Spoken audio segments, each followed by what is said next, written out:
21st Precinct, Sergeant Rosen. What happened to it? Was it stolen? Yeah. Yeah. Well, where'd you keep it? You are, by transcription, in the muster room at the 21st Precinct. How long? The nerve center. A call is coming through. You will follow the action taken pursuant to that call from this minute until the final report is written in the 124 room at the 21st Precinct. Well, I'll tell you what you'd better do. You'd better come on into the station house, make a report of it. No, you'd better come right away. Okay. Yeah. 21st Precinct. It's just lines on a map of the city of New York. Most of the 173,000 people wedged into the 9/10 of a square mile between Fifth Avenue and the East River wouldn't know if you asked them that they lived or worked in the 21st. Whether they know it or not, the security of their homes, their persons, and their property is the job of the men of the 21st Precinct. The 21st. 160 patrolmen, 11 sergeants, and 4 lieutenants, of whom I'm the boss. My name is Cronin, Vincent P. Cronin. I'm captain in command of the 21st Precinct. I was doing day duty, 8 a.m. to 6 p.m. After I turned out the platoon and the men marched out the front door to take over their posts, I walked through the back room and out across the iron grating to the smaller building in back of the station house, where the detention cells are located. There I found Patrolman Bailey, the station house attendant, cleaning up. The doors of all 6 cells were standing open. There had been 4 prisoners held over during the night, but at 7:30 a.m., the patrol wagon had come by the station house to take them to court. With Patrolman Bailey walking a step or two behind me, I conducted an inspection of the cells to see that they were clean, supplied with paper drinking cups, towels, and so forth. After I completed this inspection, sector car number 3 came by the house for me. I went out on patrol of the precinct. While I was so engaged, Sergeant Rosen had telephone switchboard duty, and Lieutenant Gorman was the desk officer. Sergeant. Yes, sir. Give me the communications bureau on here. Yes, sir. 21st Precinct, Lieutenant Gorman. Sick report, CB. Patrolman James Rios, R-I-O-S. No. S like in Sam. 10th Precinct. He went sick at 8:50 a.m. at home, 792 East 93rd Street. Surgeon to call. Okay. Yeah. Sergeant? Yes, sir. I want to talk to the Carroll when he rings in. Okay, Lieutenant. Well, excuse me, Sergeant. You'll have to talk to the desk officer, mister. Oh, I'm sorry. Excuse me, Lieutenant. Yes? I'm John Froud. I own the package store at 284 East 75th Street. Oh, yeah, Mr. Froud. What can I do for you? Well, Lieutenant, I got a license to keep a gun in the store. I had 3 stick-ups since I've been there. I got this license. Yeah, what about it? Well, the gun is gone. Disappeared. Well, what do you mean, disappeared? Well, it's gone. I don't know. It disappeared. Well, how could the gun just disappear? You think it was stolen? I don't know. It's gone. Nothing else was taken. Well, where did you keep it? Well, I got wines on one side and liquor on the other. In the middle is this little counter with a cash register and wrappings in a drawer right under the cash register. When did you miss it? Last night, I went to get something else out of the drawer, and I saw the gun wasn't there. Well, why didn't you report it then? Well, I thought maybe my wife would know where it was. Maybe she saw it, or my son. I looked all over the store, and when I got home, I asked my wife. She didn't see it. What about your son? Well, he wasn't home yet. I fell asleep, and I didn't see him until this morning. He didn't know anything about it. Sergeant? Yes, sir. Put a call out with the skipper, will you? Okay. I don't know what could have happened to it. I got no idea. How long have you had this gun? 21st Precinct, Sergeant Rosen. Well, let's see. Date one, call the It's about 21st, will you? 3-4 years ago. Just a license to carry or just to possess on the premises? Possess on the premises. All right, Mr. Froud. You wait right over there, huh? I'll put a radio call out for Captain Cronin. He'll come in and talk to you about it. Well, can I get back to the store? My wife is there, and she has to go someplace. Her sister is in the hospital. No, you'd better wait for the captain, and also for the detectives to come in. Well, I could come back this afternoon. He'll want to talk to you now, I'm sure of that. All right. I guess I better wait. Yeah, I guess you'd better. Section 1897 of the Penal Law of the State of New York, otherwise known as the Sullivan Law, is perhaps the most stringent and strictly enforced law relating to weapons in the country. A license to carry or possess a firearm that may be concealed on the person is extremely difficult to obtain. Applicants for such license are carefully investigated and personally interviewed by both the precinct commander and the detective squad commander. The loss of a pistol by a licensee is a serious matter. and the manual of procedure requires that an immediate investigation be conducted by the precinct commander. When the radio call was put out for me, I instructed my operator, Patrolman Fowle, to stop at the nearest call box. I rang into the station house, and Lieutenant Gorman informed me of the particulars. I told him to have Mr. Froud wait. When I arrived, Lieutenant Gorman handed me the file copy of the LD-80, the application for a pistol license. And I took the liquor store owner, Mr. Froud, into my office, where I began to question him. Crazy. I don't know. It's just plain crazy. How can it disappear like that from nowhere? Well, we know it didn't just walk out by itself, Mr. Froud. Yeah, that's a cinch, Captain. You kept the gun in a drawer in the counter under the cash register. Yeah. How long you been keeping it there? Well, since I got it. Your license was first issued January 23rd, 1953. That's how long, yeah. Ridiculous, the whole thing. Gun's an S&W 38 Terrier, blued finish. Yeah, yes. Did you get the drawer locked? Well, I locked it when I closed up the store at night, Captain, but, well, when the store was open, I didn't lock it, because what would be the sense of locking the drawer if suddenly I needed the gun? I was stuck up there 3 times, in 10 years. Who knew when it was going to happen again, then? When did you last see the gun? Yesterday morning when I opened the drawer, when I unlocked it. You're positive it was there then? Oh, yeah. Yeah, I keep in there also my bank books, deposit slips. I saw it in there when I went to get them out. And when did you miss it? Last night, 10 o'clock, when I closed it. You had no occasion during the day to go to the drawer, see whether the gun was in there? No, sir, no. No occasion. How many employees do you have, Mr. Froud? Employees? Yeah. Well, he's not really what you'd call an employee. Who's that? Joe. Joe who? Joe Aguada. He's the fellow that comes in every morning. He sweeps up, he unpacks some goods for me. And when I got a delivery in the neighborhood, he makes it. He does the same thing for Delicatessen around on 3rd Avenue. Cleans up, makes deliveries. We sort of, we share his time, half and half, like. How long has he been working for you? Oh, a long time. I don't know, 3, 4 years. Did you ever miss anything out of the store prior to this? Nothing, no. Not a thing. I don't think Joe would do anything like this. Did he know you had a revolver on the premises? Well, it wasn't any secret, Captain. I didn't go out of my way to tell him, but it wasn't any secret. Was he in the store yesterday between the time you saw the revolver in the morning and when you missed it at night? Yep. Yeah, several times. He was in and out all day. Were you able to observe his actions on each of those occasions? Well, I didn't see him do anything suspicious, if that's what you mean. No, I don't think he'd steal anything, Captain. I really don't. You have any other employees? No, sir, no. Nobody. You're open from about 10 a.m., 10 p.m.? Yeah, about. Were you there all that time? No, I live on 75th on the other side of 2nd Avenue. My wife comes for about an hour when I go home to eat lunch, and then she comes again at supper time. You say your son helps you out in the store once in a while, too? Yeah, once in a while, Captain. He goes to CCNY, and he's in the store maybe, like 1 night or 2 nights a week. So Ella and I can eat supper together, maybe taking a picture, something like that. What's the boy's name? John, too. We call him Bud. Was Bud in the store last night? He was there, yeah, for a little while. When I came back from supper, he was there with Ella, my wife. Do you think your son might have taken it? No.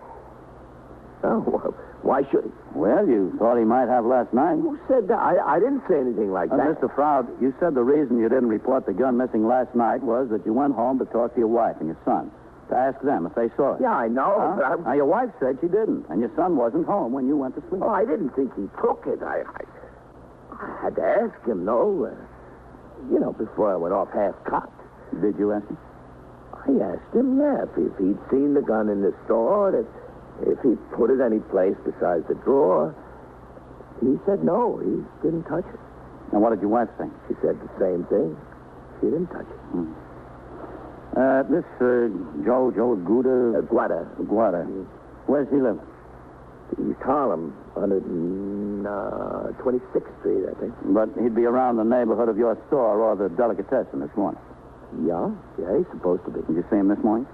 No, not this morning. Isn't he supposed to come in, clean up the store? Well, I didn't go to the store this morning yet. My wife went to the store.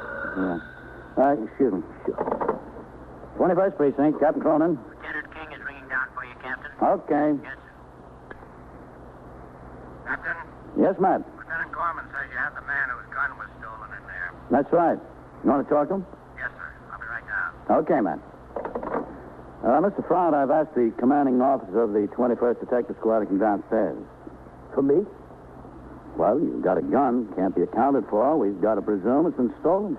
But I don't know who would steal it. And that's partly a matter of who had access to the drawer, isn't it, Mr. Froud? Well, I guess so. Yeah. Do you know anything about this Joe besides the fact that he's worked for you in the delicatessen for around 3 years? No, not much. Is he married? I think so, yeah. You know whether he's ever been in trouble with the police? Not since he's been working for me. At least I don't think so. He's been pretty reliable. How much you paying? Well, he gets $22.50 from me and $22.50 from the delicatessen, plus tips on the deliveries he makes. How old is your son, Mr. Froud? But well, he's 21. He's going to be 22. In City College. Yeah. Pre-med he's taking. Bright boy, real bright boy. He was in the Army 2 years. That's why he's a little late in school. But he's going to make a fine doctor. Real fine doctor. He's going to school on the GI Bill. Yeah. He just got in under the wire, just by a month, 6 weeks late. How are his grades at school? He didn't steal it, Captain. Not Bud. I don't want you to accuse... I'm not accusing Well, he anyone, didn't Mr. take Froud. it, I'm telling you. All right, we'll make sure. You don't have to make sure, I'm telling you. I just don't want you thinking he did because he did. Mr. Froud, apparently you're the one who thinks he might have. Seems to be on your mind. No, he didn't, I'm telling you. You were suspicious enough to want to talk to him before you came I here. just wanted to ask him if he'd seen it. You having any trouble at home with Bud, No. Mr. Froud? No, well, I mean, he's a boy, you know, he's a boy like any other boy. He's got ideas. 21 years old. He's been in the Army. It's not much of a boy anymore. What makes you think he took the gun? I don't think it. Now, look, Mr. Froud, if he has got it, you better help us get it back from him before he gets in worse trouble. What kind of trouble? The kind of trouble a gun can bring. Do you think he took it? Yeah, I think so. But I don't know. He says he didn't, but I think so. Now, why do you think he took it, if he did? Who knows why? Who knows why he does anything? Why he wants to quit school? Why he wants all kinds of money? Why he wants to get married? Who knows why a kid does anything? Well, maybe we'll find out. Because theft of the revolver was suspected, Lieutenant King assigned one of his detectives to go to City College and get the son out of class. In order to pursue my investigation, I instructed Sergeant Rosen on telephone switchboard duty to have a car come by the house for me.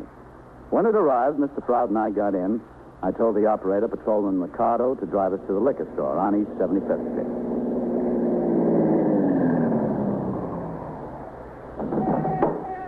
Okay, Mr. Froud? Now, something like this. Oh, wait here, Mercado. Yes, sir. We don't know that it was him, Mr. Froud. Who else? Joe wouldn't do anything like that. I just know he wouldn't. Well, somebody could have walked in the store. When? Oh, Captain. Yeah? Please, don't say anything to Ella yet. It'll be bad enough when she finds out. When we're positive. No, Mr. Froud.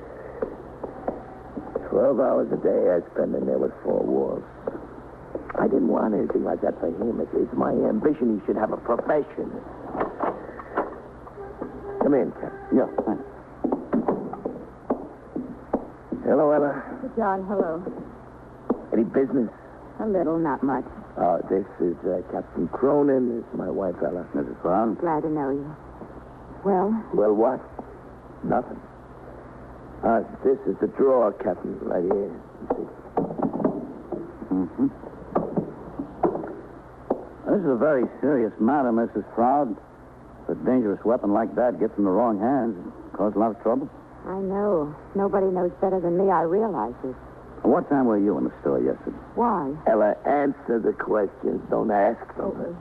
Well, I was here when John went to lunch, and I was here when he went home to supper. At lunch? What time was that?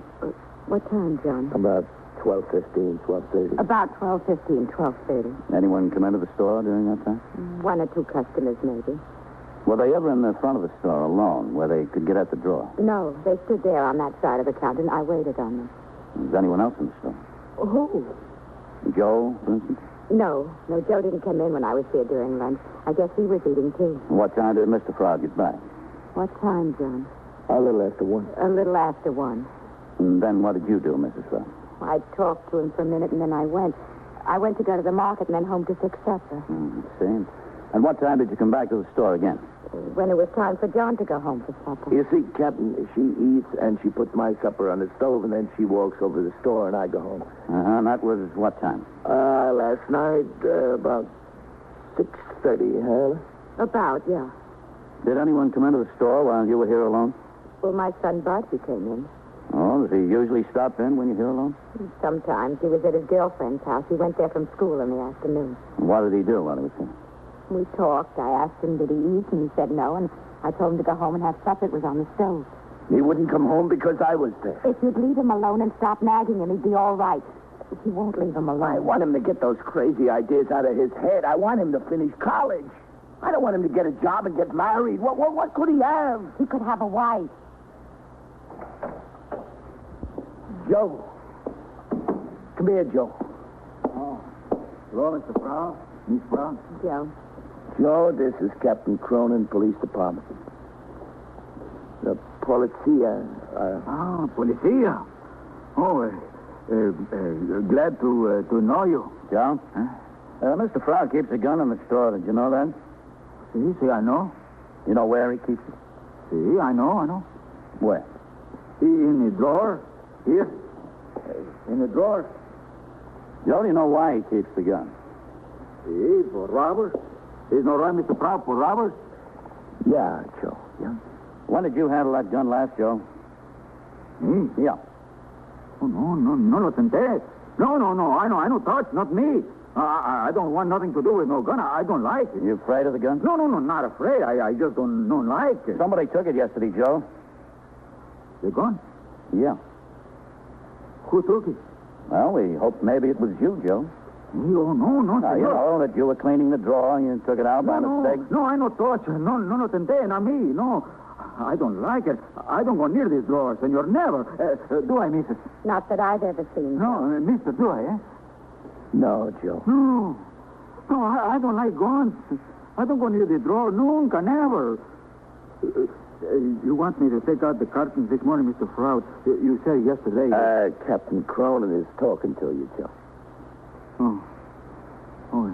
Excuse me. That's all right, Joe. I'll talk to you later if I have to. You go on. Get back to work. See. Come on and back, Joe. No, I don't go near the door. Never. I'll be right back, Captain, as soon as I show him what to do. All right, Mr. Stone. Go ahead, Joe. I don't like guns, no. I don't think he did it, not Joe. Doesn't look that way. Maybe somebody came in from the outside while John was in the back and just took it. That could happen, couldn't it? Maybe. Mrs. Froud, how long has this trouble between your son and your husband been going on? Trouble? Oh, it's not trouble. It's just a family disagreement. How long has it been going on? Oh, since Bud came back from the army, almost. He says he's too old to go to school. He wants to earn a living and get married. And John's got it in his head that Bud should be a doctor, but he don't want to be a doctor. He's tired of living off the GI Bill and going to college and studying when he says it doesn't mean a thing, nothing to him. Oh, why doesn't he quit? Oh, he'd never hear the end of it. John's crazy enough on the subject. Do you think Bud might have taken the gun? Bud? No, why would he take it?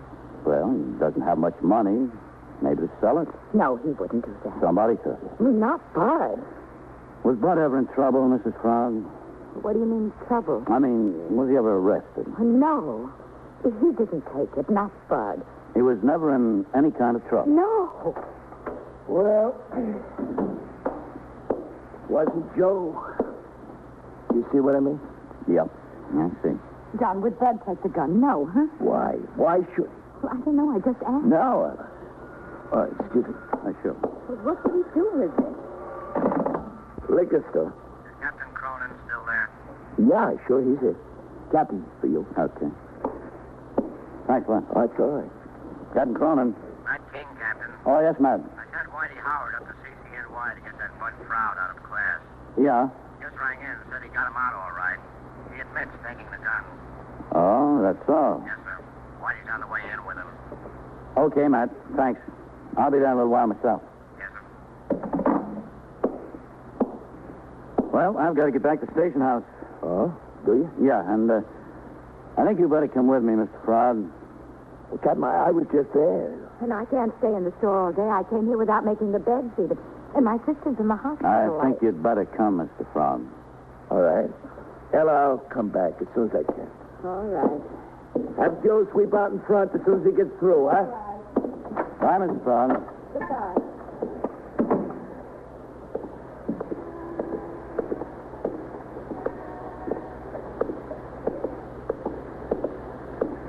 Captain, Yeah. what is it? Did Bud take the gun? Yes. Why?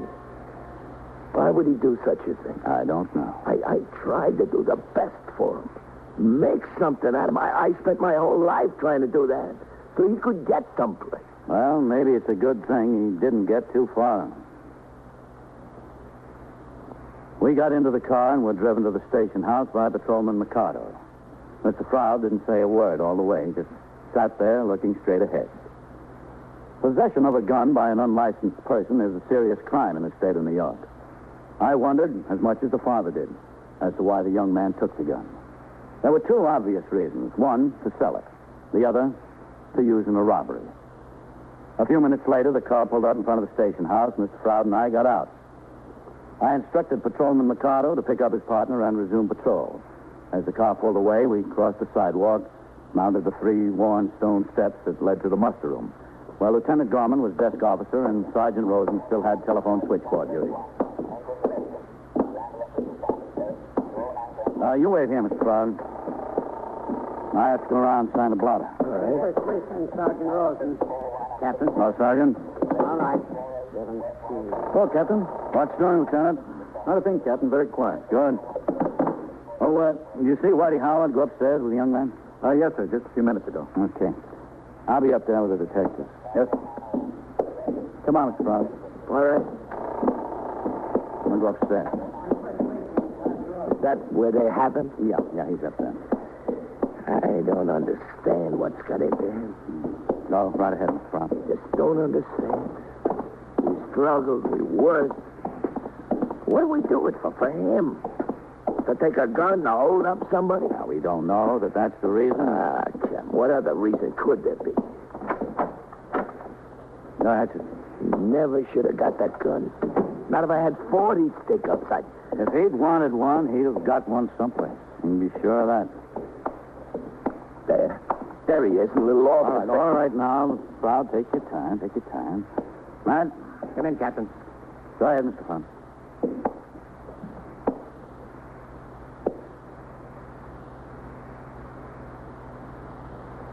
Hello, Bud.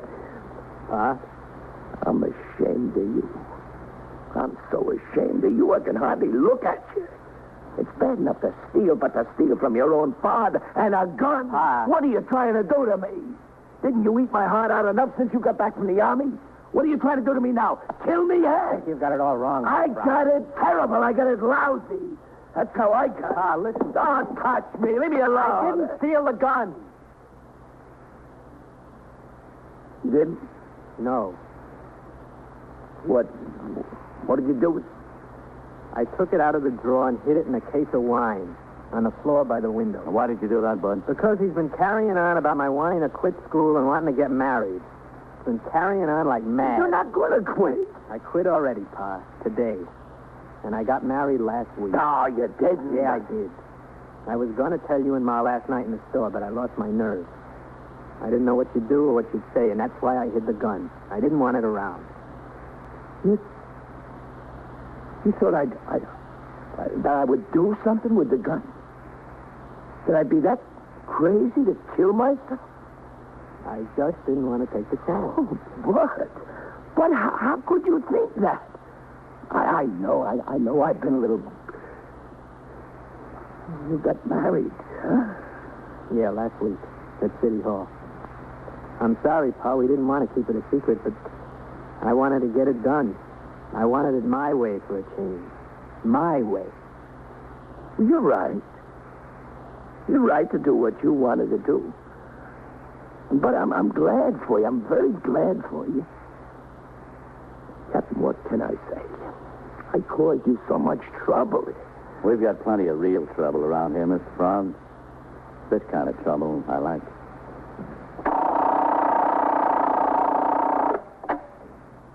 21st Precinct, Sergeant Wilson. Oh, no, sir.